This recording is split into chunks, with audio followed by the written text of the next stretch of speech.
Hello and welcome to From the Rookery End, a podcast all about a life following Watford Football Club. And hey, what a fantastic thing that we can say after Watford's recent run of 3 games without a single point, we could talk about a point. Which sounds like a ridiculous thing to get excited about. But hey, we'll talk through the game as we always like to do. And of course, we'll have a bit of a chat also this evening about the rumours and everything that's going on with the exit of Ben Manga. But we'll get to that after the game. Joining me this evening is Adam Drury.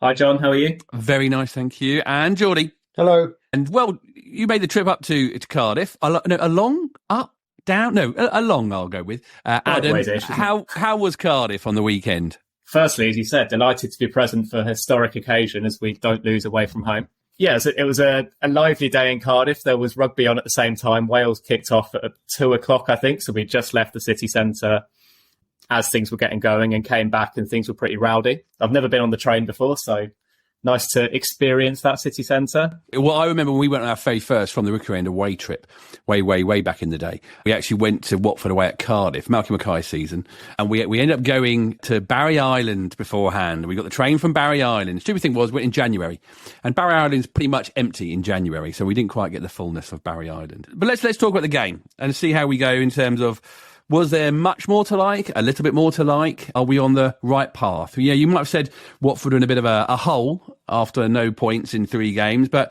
sometimes you have to sort of struggle out of a hole bit by bit, step by step. For you, Jordi, compared to the Sunderland game, which was just, well, what did you think of the Sunderland game, I suppose, first? Well, I mean, there's not a lot of positives, really. I was just thinking, it wasn't long ago that we were in the Premier League watching Sunderland on Netflix and kind of imploding in one of those kind of first fly-on-the-wall documentaries, and they've seemed to have got their act in order while we've kind of free-falled. Do you really think we free-falled? Because I had this thing, like we talked last week about reactions and seeing people, looking at that position, Jordi, that we're in at the moment, and you can look at the number that's next to Watford and it says 20, and you can look at that and make judgments. You can look at the number of points where Watford are and the points above. Yeah, when you say free fall, you think that absolutely we're at the pit. Is it just part of the peaks and troughs of being a football fan at the moment? Well, I mean, if you look at it, it depends the cycles you look at. If you look at it over a 5-year cycle, we're doing awfully compared to where we were looking to be back then. And then if you look at it over the course of the Watford's history, we're doing okay. This is just a period where we've been, the last 40 years, or whatever, we've been up for a bit, down for a bit. So how did you feel at the end of that draw on the weekend? Any chipperer? I guess the shining light on for me was Cardiff, because I think we've seen ourselves, not stand up against teams and get beaten by teams who are more clinical than us or simply don't commit as many mistakes as us.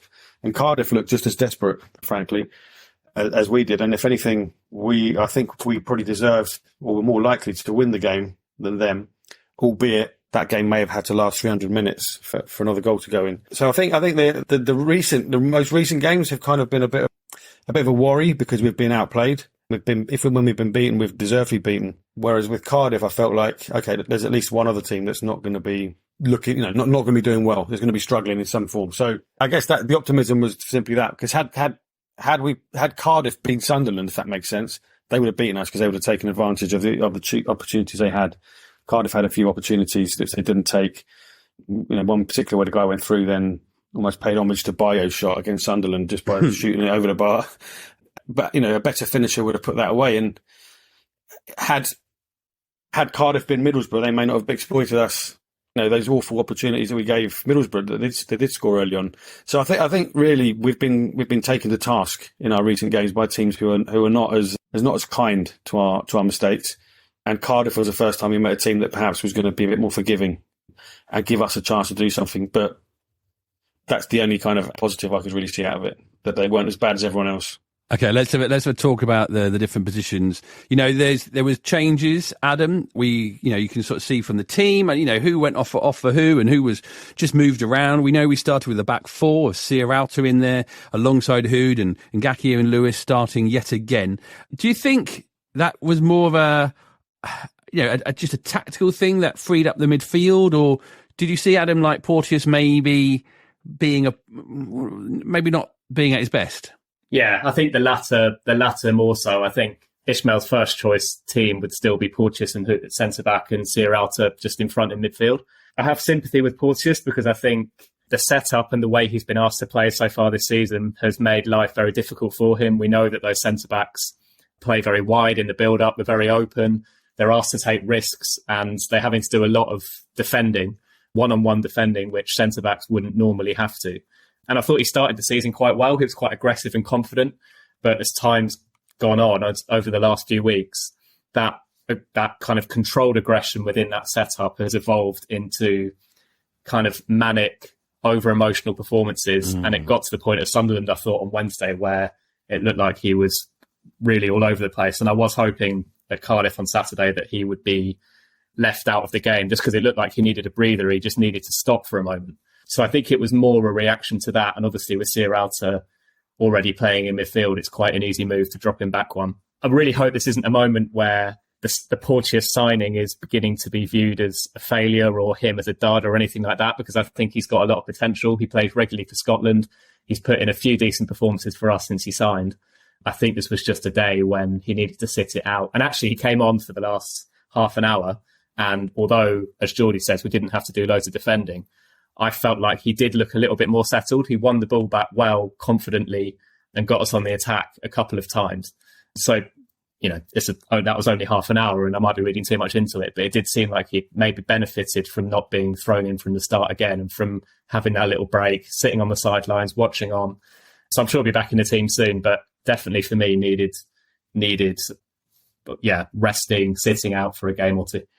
Jordi, what about you? Did you think before he, sans Porteous as a back four, it was more in control? Because there's, I suppose, a little bit where, I don't know, it's because he's been playing that, such critical position, and when Watford have been at their best, everything's been going through Sierralta, one of our most important players. Were you happy with what you saw with him being at the back and the other, the three around him? The dropping of Porteous, I guess what's interesting is really the only three people you'd ever bet any money as being on the first 11 were Backman, Hoot and Porteous, because everyone else has changed throughout the season. So now it's really only Backman and Hoot who seem to be featuring all the time. I think Adam's right. Porteous has. I mean, there's a reason why certain players play for Watford in the nicest possible way and aren't playing in the Premier League, and it could be a bit of a finishing school to iron out errors that would get punished very, very quickly if they were playing at a higher level. We like the blood and thunder of Porteous, but he does commit himself sometimes, leaves us open, and it is about finding that balance as a team. And I think Adam was right. At the start of the season, we seemed to be good, and we just needed to work out what we're going to do in the final third to be more incisive. And we seem to have regressed, and I don't think we're any closer to knowing our strongest first 11, which I think is starting to be a bit of a concern. So, massive concern. Yeah. I did a video as I left the pub watching the Sunderland game. I couldn't even tell you where our best 11 was. Absolutely cannot tell you. And I don't, we wouldn't have been any clearer after one more game. But yeah, that is concerning because, in the Championship, if you can find a good 11, or not a great 11, just 11 that can sort of tick along together, that can be a good solid base to build from. But Adam, there was a lot of stuff, we know there's, the bigger change, I suppose, in terms of the midfield three. Dele Bashiru stayed, of course, in the starting 11. Kiembe and Livermore in for what you would probably sort of say was a replacement for Porteous, but also Livermore on for Loser, who hasn't really been doing what we dream, and as I said the other day, starts to fall in love with him for. He's a bit off, but how did that midfield play out for you? Was it a tactic to make Watford a bit harder to break down? The 3 games beforehand, we basically had opposition trample all over us. If you think back to Leeds and Sunderland and Middlesbrough at home as well, finding huge gaps in that midfield, finding it way too easy to create chances and score goals. And I think what Livermore and Kiembe gave us was a real base in that midfield to work from. I think it was probably a bit of a departure from the playing style that we eventually want to get to, or Ishmael wants us to get to. But it did provide us with a lot stronger base. And we looked more robust in midfield, which I think, as Jordi said, was helped by the fact that Cardiff didn't do anywhere near as much as attacking as the other teams that we've been playing. I also think, given the way we've gone under and kind of lost our way in games over the last few weeks, having Livermore in there as an experienced player who's Ishmael's lieutenant on the pitch, keeps reinforcing those messages, keeps players going, and you could see that happening on the pitch on Saturday. That was important. And he's also, because he is an experienced player and he's got those broad shoulders, and you'd imagine that he's someone who can shrug off a mistake or shrug off criticism quite easily. He was the one who is actually a banker to keep doing the things that Ismail wants us to do on the pitch. Whereas we saw in previous weeks, midfielders would, as I say, go under and completely lose their way and lose any semblance of what the plan was. Livermore did keep the ball moving. He won the ball back loads of times and would quickly shift it on. And he made sure that there was a tempo in the team. So as much as we might say, and you're right about the first 11, and I don't think this has gone any way to helping us work out what the first 11 is. In fact, it's probably confused things even further. Considering the context of where we were on Saturday after those 3 defeats, we needed to change the dynamic, and we needed a couple of players in there who were going to be solid bets, who were going to do the job for us on the day just to try and hold the momentum, which I thought is what Livermore did. He gave us that really nice, strong base. And I was impressed by the way he played. I mean, I think nobody was wowed by the signing when he came in the summer, and that, his first 2 or 3 appearances didn't really change that perception much, but this is the best he's played for us. And he proved what use he has as a character as well as a player, I think, because he didn't let himself, I keep using the phrase, go under, but, he stayed solid and the performance was solid throughout the 90 minutes. Jordi, though, about the two of them, do you think it added... Oh, do you think Valerian was trying to make us a bit harder to beat? And did it sort of add to a defensive side, but take away from an attacking or even a pressing side of Watford's team? Yeah, to an extent, I think he probably was. If we hark back to Middlesbrough, there was, I think it was a Deli Bashir who got turned, and then there was probably like 30 yards of space for the Middlesbrough midfield just to run into for their first goal. Then the second goal was just like a punt up front and 2 touches, and suddenly they were scoring. So I think there probably was more of a conscious effort just to shore up the kind of central defensive midfield area to make sure that nobody could run through on us. Although Cardiff did have one opportunity to do it. It works, but yes, it does detract from the dynamism because Livermore and Kayembe probably aren't the most mobile players. And I think this is this interesting situation we have where we've got a squad of kind of 2 players per position, but no real superstars, is that there's no one who's, like I said, who's guaranteed to play. And therefore you almost have to try every permutation to see which one works. Is it Livermore and Kayembe with Deli Bashiru, or is it those 2 with Loser, or is it those 2 with Kone? Which is the one that's going to work? And then is it going to work every week?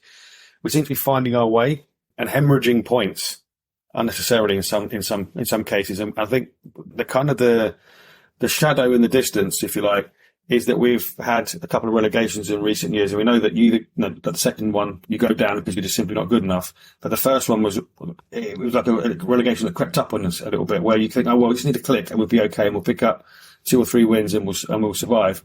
And we never did, which is in a way part of the start of our problem. And there is that slight kind of tremor that now we're in October, and we, like I said, we don't know our best 11. We're making basic mistakes and arguably less cohesive than we were at the start of the season, and we need to turn it around. And until we stop making mistakes and start getting more clinical, it's going to be difficult to start winning games unless we start playing against teams who are in a crisis too. But we're very good at getting teams out of crisis, aren't we? Like Middlesbrough hadn't won for a long time, and we're starting to get back on their feet, and Leeds hadn't won at home and things like that. So it's just that sense that we need to get it right soon, because otherwise we're going to then be in too much trouble probably to be able to get out. And it's just easier. The easier way to not get relegated is just to, like we did in the first couple of years in the Premier League, is to have a good first half of the season and pretty much make it impossible to get relegated, and then get on with it. So I don't know, to Adam's point, if Saturday was an example of Ismail thinking, how do I kind of bank points by not being as offensive perhaps as I have been, because my defence needs it, because we can't keep conceding 2 goals, 3 goals a game. And he's just trying to get points on the board. So, Adam, with Loser, do you think we were sort of hinting towards the fact that he's going to be, he's not been the loser that we wanted. Do you think, though, now you looked at something like Kembe and Livermore playing together, that is it hard to think where he's going to fit in? Because, I always saw him as, a dynamic player, and that sort of lacks. He hasn't been as dynamic as we want him to be. But in terms of us being a harder team to beat, do you think he doesn't quite fit in as well as you'd want to? I mean, I suppose in theory, if we were to continue with Livermore and Kayembe, Louza could fit in there as the third midfielder. That's where he came on Saturday. You're definitely right. It's a strange one. I remember back the game when he came on after his injury at Stoke last season, after his first injury, and he came on and he was buzzing around, full of energy, like Duracell Bunny, improving everybody's performance level. You know, it was a really, really impressive, eye-catching cameo. And then you watch him come on Saturday, and that intensity and that busyness in his play just isn't there. And it's difficult to say why that is, whether he's feeling frustrated at the standard of the team he's in, whether he's feeling frustrated that he's even at Watford anymore, whether the reasons go deeper than that, whether it's a mentality issue, whether he's struggling mentally, having had another serious injury last season. I really don't know, but it's a shame that someone who should be our best player and elevating every player around him just isn't doing that at the moment. And I thought even when he came on Saturday, he looked frustrated and like he couldn't get involved. He was being crowded out of the ball whenever he got on it. You're just looking for him to up it 5% and play at that speed, which when he does, it's very hard to live with him. And teams in this, it's been shown over the last year that teams in this division struggle to live with him when he finds that tempo in his game. I mean, there's always going to be a place for him in our team when he's at his best. But it's probably a reaction to the fact that he was actually, midfield was too easy to play against and too weak in previous games. I think that was what prompted him dropping out, because we needed that stability and that guarantee of a performance level and an intensity which he isn't bringing us. So I don't know what happens next. Maybe the break is a good thing for him because he's definitely in our best 11 when he's at his best. But there's no doubt on Saturday we look more solid without him in the side. Jordi, Danny Bashir, let's just like follow off that or finish off the midfield. Do you see anything more, I don't know, controlled or mature from him this time? You know, definitely compared to Sunderland. I mean, a lot of them didn't have very mature performances against Sunderland. We all saw that. But what did you think about him and how he's fitting in, or how he fitted with a Livermore and Kayembe? He was okay. Again, it's difficult to piece together how much of it is down to the questions the opposition's asking, and compared to how well the players are playing with each other. He wasn't our worst player, I wouldn't say necessarily, but I didn't. For me, it comes down to that lack of cohesion. You know, we're not sure what to do. There's no fluidity, and you know, to Adam's point, someone like Louza is someone whose body shape when he receives the ball, he knows what he's going to do with it. He's unique in that sense in our team, and nobody can do that. But I don't think to replace him. But did you see anything in terms of Dele Bashiru? Did you see a more attack thinking midfielder, being a bit more, you know, taking maybe an opportunity that he saw in front of him because Louza wasn't in that team? Or maybe more because that the other two midfielders aren't going to do that in that trio that played on at the weekend. But again, there's levels, I think, and I don't think he's probably at the level of a Louza. You know, when they're both playing at their best. That's the bizarre thing to say. He's not the level of a Louza at all. Yes. No, not at all. Yeah, but I think we talk about the attackers, but I think the attackers can be left a little bit adrift in our formation in the way we play, and that I guess what we normally call a number 10 maybe, because we play with two wide players, someone in the middle, someone who is dictating it and controlling the play, and we've got a player we know who can do that in Louza. I don't think anyone else can do that in our team, which is a concern. So I don't think it's a criticism of Dele Bashiru. I think he played as well as he can play. He didn't have a stinker, but we've talked about it. There's players who are playing for us in the first team this year who weren't considered good enough in previous years, and were either loaned out or weren't first choices. So I think it's difficult to judge Dele Bashiru because you're judging him against a recent midfield that not that long ago, Capu in it and so forth. So we've got to kind of judge him, I think, on where we are as a club. And he was okay, but I don't think he's necessarily the solution for what we need. No, I don't think you're right. I think that the biggest point you said there, Jordi, is that he's a man who was dropped not that long ago and wasn't even part of the squad, let alone the starting 11s. Adam, moving forward to that attack, And we did see Martin start. We know that in the week he had some bad news from a bereavement at home in Brazil, and we assume he's off out there now to sort of to mourn whoever it was that he lost. We had Asprilla start. DCW on our group is adamant that he needs to start. Asprilla needs to start. We need to see more from him. We need to get more out of him. He needs to start. And it started, of course, again ahead of Tom Ince. But Bayo also started. I think let's start with him a little bit, shall we? Because, again, there were moments on Saturdays, things were panning out, and he missed what some people are sort of seen as a sitter. It was an absolute sitter, everyone was sort of saying. And it was always, of course, on social medias. People are sharing a still image. It was a still image that people are sharing, saying, no, look, he completely missed it. He missed an open chance. And I would say it was a chance. I don't think it felt quite the same compared to his actual goal, that first one he missed in the first half, where he didn't see quite in the right position, on the right foot, with the goalkeeper also in a better position than compared to the goal. It's easy, I think, sometimes to criticise with a still image of people. But he did make both those opportunities. He was the one pressing, he was the hounder, and he got two opportunities, and he did take one of them. He worked really hard, doesn't he? I don't think anybody could accuse him of anything but that. And you're right, it was noticeable, actually, that all three of our best chances on Saturday, if you count Bayo's miss and his goal, and then the Tom Ince miss towards the end, were from, whether you call it us forcing mistakes or Cardiff making mistakes, but they were from the way our front players were trying to put pressure on Cardiff players under the ball rather than from our own creativity. I agree. I don't really like it when people share still shots because it doesn't do justice to what the chance really looks like. I remember one with Igalo years ago at Man United, and there was a screenshot doing the rounds, and then it didn't look anything like that when you watch the replay. So it never does the striker. It's never that fair on the striker. I do think, I mean, let's be honest, a really good striker is probably just sticking that away. There was one split second where it's on his left foot and you think, that's the moment to roll it in. And I think we have to be honest about our striking options as a whole at the moment. You know, in my time going to Watford over the last 20 or so years, we've been very lucky to have some pretty good strikers at championship level, most of whom have gone on to play in the Premier League. And at the moment, we are not living through one of the great eras of Watford striking options. I mean, the two guys who are playing most of the minutes, there are clear flaws to their game. Brajovic came on and struggled again, I thought. And Bayo, you know, we watch him week after week. We now know what he does well, but there's plenty that he's not doing so well as well.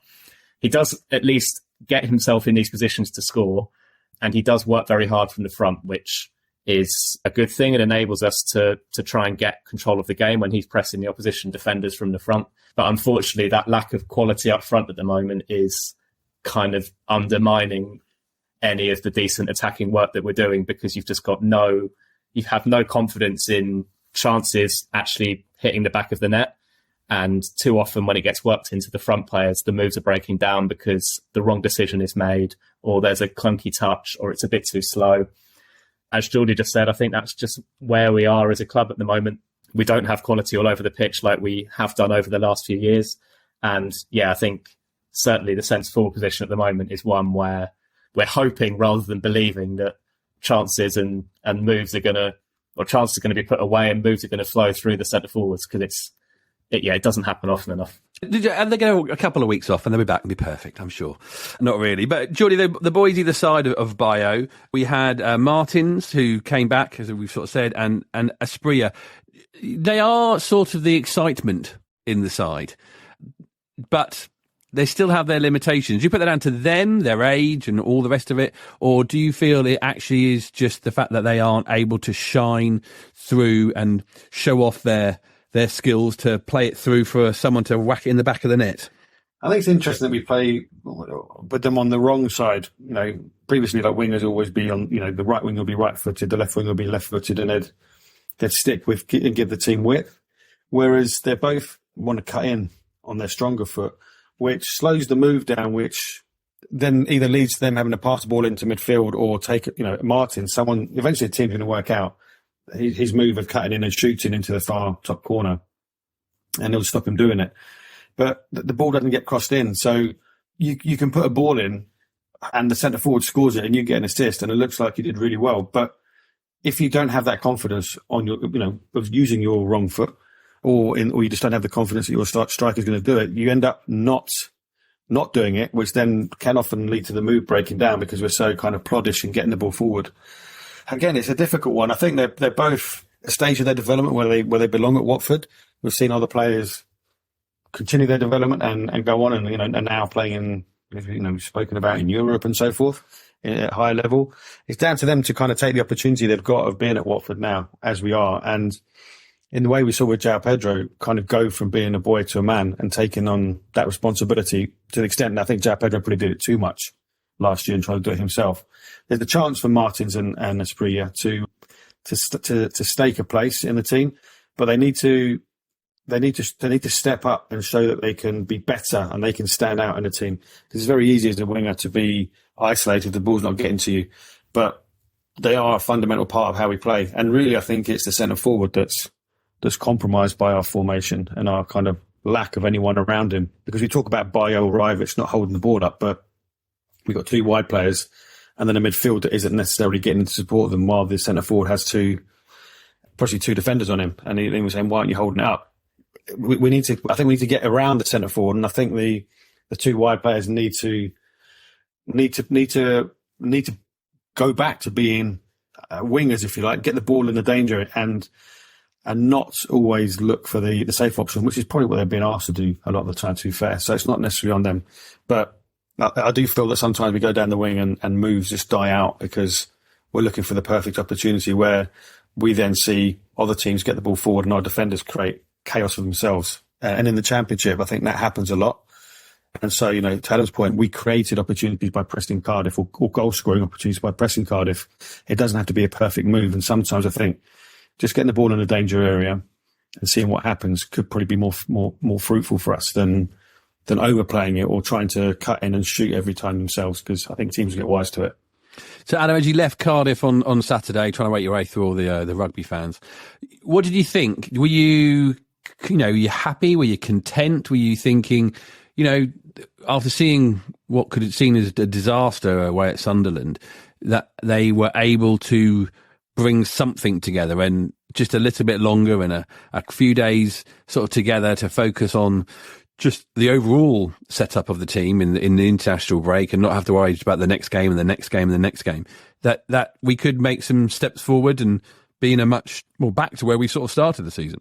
I think every Watford fan there was relatively content with the performance, considering what had happened at Sunderland and then going a goal down quite early here. I think there was probably an expectation that we were going to surrender again and end up losing 2 or 3-0. So I think the response in the game was impressive and not necessarily expected. I think a big part of that was down to what we've talked about, particularly Livermore in midfield, who allowed us to keep our shape and keep our heads and keep playing. And probably the overriding feeling was that if either of the two teams was going to win, it was going to be us. We didn't really, as much as we had more of the territory and virtually all of the game was played in our attacking half, we didn't create those golden chances, which kind of made me feel like we really ought to have won it. Inces was the only one, but it was really capitalising on a mistake. And he got, I think, put under a little bit of pressure by the defender as he spooned it over the bar. It was one of those frustrating ones where you leave thinking, well, we've probably had the better of the game, but we haven't created that killer chance that should have been the moment where we won it. And that's clearly been a problem in too many of the games this season, where we walk away feeling like we've done quite well. And lots of the approach play was decent, but we haven't been able to create the big opportunities. But as I say, I think the overall feeling was actually relief and contentment that at a time when the team is so mentally fragile and the club seems so fragile to the point that whenever we go behind in any game, it feels like a major issue. We've actually managed to find a response, and it was a resilient performance, I thought, at a time when I wasn't sure we were going to get one, if I'm honest. We're the ORNS, you're the ORNS. Come on, you ORNS! Well, we do have an international break, but don't worry, there are some podcasts for you to listen to. You might have heard over the last couple of weeks where I had a week off because I was focusing on a special project. Well, you find out exactly what that is by the end of this week. Thursday, we've got a special from the Rookery End where I'm going to be chatting to Mr. Lionel Burney. You've heard the podcast many, many times. And him, myself, and Colin Mace have been making an audiobook of the book that Lionel must have put out 14 years ago, I think it was, maybe a bit longer than that. called Enjoy the Game, the story of Watford in the 1980s. So that is going to be out this weekend, and you can hear exclusively, even though I hate that word, you can hear exclusively, but you can also hear my interview with Lionel about the book this Thursday. So you want to get the first taste of Enjoy the Game, the audio series, then do listen to From the Recruitment Special this Thursday. And then basically from Friday, you'll get to hear the whole book, which will take you many, many hours, but it is a fantastic, fantastic listen. But more of that to come. One thing we're not quite sure if they're going to be around or what's going to be happening and how they're going to be spending their international break is Ben Manga. Reports coming out yesterday, sort of on Twitter, from just one account really, that apparently he has had conversations with Gino and he's on his way out, the Watford technical director. And we've just seen the last hour, in fact, Adam Leventhal at The Athletic.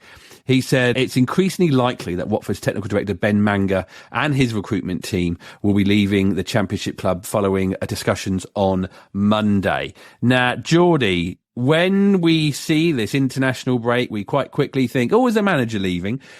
And it isn't this time by the looks of it, but someone is leaving. How did you sort of feel when you see this thing, you see another, what we consider to be, or you assume to be, a key member of the senior footballing side of the club, another one leaving?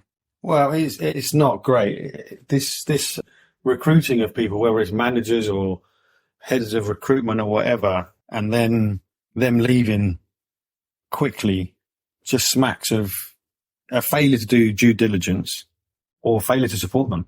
Really, I think there comes a point where there's so many examples. Whether it's normally it's managers, like you say, but there ends up becoming a common denominator, and it's us, it's the club, and it's the people who run the club. Manga, I'm assuming to move to a Championship club from where he was, to move country, he would have come with the anticipation, certainly not that it would turn out the way it's seemingly going to turn out.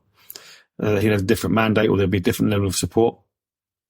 It doesn't seem to be what's manifested, and you just wonder what's going on. It's frustrating because we can, I said, I was talking before, an element of free fall, if you like, if you look at it in the last few seasons. There have been people who presided over that, and we're talking about the players go through the players. Did they play well or did they not play well? And we're trying to couch it in the ability and what we can expect from them, rather than comparing them to maybe what we've expected, been used to and seen in recent years. And that is all kind of down to people who are still at the club. And so there's not like they're bringing people into a winning team, and it's not like the Beatles recruiting someone, and it's just not quite up to that level. We're not doing well enough, really. A lot of the signings that we've sold for profit were signed a while ago, and you wonder now, who's the next jewel that we're signing? And you wonder if our business model is built on selling players for lots of money, who are we flipping? Who are we bringing in that's going to be good enough to flip? And I don't know how much Manga had to do with some of the aberrations last season who simply weren't good enough. Well, the only one, again, I'm not quite sure, but what Adam does mention in his article, he does say that Arouge and Ferreira, as well as Kone, were all his signings, or the only ones he did, but their impact was reduced in the summer due to the limited budget that the club had for signings. So, it could be a restructure that Gino decided to do, but it's because it's not really worth spending the money on these people when they're not able to sort of spend any money. Yeah, why do you have a personal chef if your larder's empty? You've got nothing to cook with. So if we haven't got any money to either scout these players or to recruit these players, then it does seem a bit frivolous to have Manga, but he's not someone we recruited in the Premier League and we can't afford. We brought him and his team in knowing really what the business situation was. So why did we bring him in if we weren't going to support him? It doesn't make sense. And there's a lot of things that aren't on the pitch that don't make sense at Watford in the way it's run and the people that are involved. And I think that's the source of frustration for a lot of fans. Again, and it's a topic that's been discussed at length over recent years as these weird things happen, either managers leaving and this time now, it's more expense. It's when we let managers go, there's probably a fee to pay. Manga didn't come on his own, so he probably had a good contract to bring him over here, and similarly, his team will have to be compensated for losing their jobs in some way. And this is at a time where we don't really have a great deal of money to be spending. So it doesn't seem like it's very sensible. I know Mike's got his point of view on the club, looking to just basically get into shape to sell, and maybe it's a case of just reducing overheads in that sense, with that eye on the future. But or maybe Manga knows if the club are looking to do what Mike says, that they're not going to be spending any money. So whilst he's sitting around being a recruitment director for a club that's got no interest in recruiting anyone, other than the likes of Tom Ince, who you don't need Ben Manga to tell you about. so yeah, it's disappointing, but maybe it's a bit of a bucket of water in the face for some of the fans who don't kind of realise this is where we're at. You can't look at why is he going? Maybe it's because the situation we're in isn't the situation we wanted to be, and maybe we thought we would get into the playoffs, towards the end of last season, and maybe he'd be recruiting for the Premier League, and maybe it just hasn't happened, and now he's now surplus to requirements because we can't afford to recruit anyone, or we're not attractive to bring in the kind of players we want to bring in. Because at the event with Gino, he was fairly clear, I think, for me, where he sort of did talk about Manga being someone who had experience and knowledge of different markets to what the current Pozzo network of players and coaches and scouts are part of. He was meant to open up new doors, I suppose, and if the recruitment hasn't gone quite right and he isn't opening up those doors, that might be a criticism of him. But Adam, how do you feel about hearing this sort of news? Yeah, I think this is a complete mess, to be honest. As you guys just said, and in fact, I think Ben Manga said last season, he had a little bit of a say in January in terms of the recruitment, but actually he'd been recruited with 6-month bedding in period to be ready to go in the summer just gone. So the idea that we've suddenly not been promoted and realised we've got no use for him or got no money for him to spend in the transfer window doesn't really add up to me, because you'd have thought that surely has at least been thought through. And as you just said about the event over the summer, that kind of sums it up, because you had Ben Manga sitting there and Gino's talking him up as a person with lots of experience who can help in the transfer window. But you've also got Cristiano Gioretta sat on the same panel, and there's no clear distinction, publicly at least, in terms of what their jobs are. And then you've got Gino there as well, who pulls the strings and ultimately has the final say over every single big decision for himself. And I've just read part 1 of the Slaven Bilic exclusive on the Watford Observer website, and he says exactly the same thing, where last January, Manga came in with his staff and the entire thing was just a mess because there were too many voices. There's no clarity at the club in terms of who has what, whose job is what. I'm not sure I've put that in the best way, but who's doing what.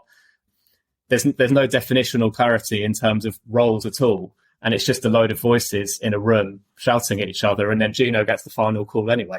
I think the appointment of Manga was meant to be a moment for us where it's a glimmer of hope that Gino has maybe seen the error of his ways and appointed somebody with a lot of experience and a lot of expertise. And he came with glowing reviews from German football fans and from football fans all over the world, from countries where players have been signed, for Frankfurt in particular. And that maybe, our football operation was going to be handed over to this guy who understands how to recruit players, how to recruit head coaches, how to align a club around a style of play, and that maybe this was the start of a brand new plan to clean up our act and go again. And the fact that, it was evident quite a few months ago over the summer and beforehand that he probably wasn't getting that level of influence that we hoped he would. And the fact that it's all kind of come out in the wash like this and he's ended up leaving, presumably because the relationship between the three of them isn't working, is just the latest sign that there's actually no plan at the top of the club, that things are done on a whim, things are done randomly, and it's depressing to feel so negative about it, but it's hard to see where we go from here, because Gino has consistently proven that there is no long-term plan and that he has no vision for where he's taking the club. We're just jerking from window to window to appointment, and it's difficult to say where this could end up, because at the moment I don't really see much hope for any kind of long-term vision or aim for where we're going. No, that was always the desire, I suppose, at that Gino event, that he would give us and share something with us about what his plan was. Also, he didn't, but I'm not surprised by that. And as I've said many times already, just hearing from the man, understanding how he talked about past decisions, You know that he is actually adamant in his own mind. And that helped me with a bit of acceptance, I suppose. Like, I know that he's going to be whatever he wants to be. So just let it happen in front of us and hope, or just, something to change somewhere down the line. Either he sells it or he ends up leaving. But, who does what and what our responsibilities are, what did come up in that meeting also. And I know it was requested from the club, could they give us an org chart, an organisation chart? And that hasn't come out. It was promised by Scott, I think, in the meeting. And that hasn't really helped us to sort of, clarification is pretty much all the fans really want, to understand how things work so we could be supportive, I suppose, but also understanding about when things change. And, the way that both you have both talked, there clearly isn't a very clear and confident way that Watford fans are talking about Gino and the choice that are going on. I mean, it's been a bit morose, isn't it? Funny, we kind of stopped the defeats with a draw, but we're still kind of, not overly happy. I think it's a reflection of where we are. I've said it, years ago. I think we kind of lost control of our destiny around the kind of silver period, and since then have been reacting, as Adam says, we're kind of jerking around, just trying to react to the latest thing, without any sense of strategy. And it is frustrating because we all know what we can achieve. We did it before. And in a way, look back and there's a lot of throwing players at Zola, and then he didn't make it up. And then we had a season with Sinian, and then eventually, Slav did get us up, and then we made a fist of it in the Premier League. But you just wonder now, we don't seem to have that template anymore, that resource anymore. And you do wonder, what is the plan? Is there a plan anymore? Because there's no evidence that we're bringing in young players to kind of take a couple of seasons to grow them. There's no we can't see any real future superstars or anything like that. So, we did sort of talk about that a bit earlier on. We did talk about Espria and Martins being those possible young, sparky, flippers. And I almost did see this year, as you see who they were surrounded by. They were surrounded by a little bit of seniority in Ince and Livermore. But as we've seen, that just hasn't clicked. It hasn't quite panned out as well as it had sort of started to show. But that would be the new model, to have those shiners, but to have good, solid, championship-y players to help support them and be part of their development. So we haven't quite... I did think I was seeing a strategy when it comes to the playing side of things. Do you not agree, Jordi? I think it's more a strategy of what can we do. We can afford a few older players to come towards the end of their career who don't cost a lot in Ince and Livermore. And then we'll just kind of dress it around the size, pick up Kone, who hasn't played a lot of football. We'll do some scouting here and there and bring players in. But, we've done well with Ryan Andrews, but there doesn't seem to be like a huge conveyor. But I think the lad up front from Middlesbrough came from their youth team. And we're buying centre forwards who don't seem to be improving the team. And as Adam said, we have been spoilt in the past with our centre forwards, but putting the ball in the back of net is important. And the interesting thing with the Cardiff game is it's the first time this season in the league that we've scored one goal, but either score 0 or we get 2 or 3 or 4 even against QPR. We just don't have any consistency. If the season was backwards, you would almost say, okay, we're just beating QPR 4-0 and we look like we're cohesive and look like we're going forward, but we're kind of regressing. And my concern is, maybe they'll do some work in the international break, but unless we can find a way, and particularly not find a way to make a player like Loser, who we know is probably the best player in the squad, if we can't make him shine, what's the is it like Jonathan? Is it something personal? Is it injury? Is it frustration with the players he's with, or is it that when he looks up, there's no one to pass to, and that no one's showing and no one's got that confidence, and when things just start going badly, players start to hide, and then you're kind of we're talking about these young players. We're relying on them a little bit too much, so it's not quite balanced. It's got the potential. I mean, we can look back at this podcast in May and say, look at us, we finished safely mid-table.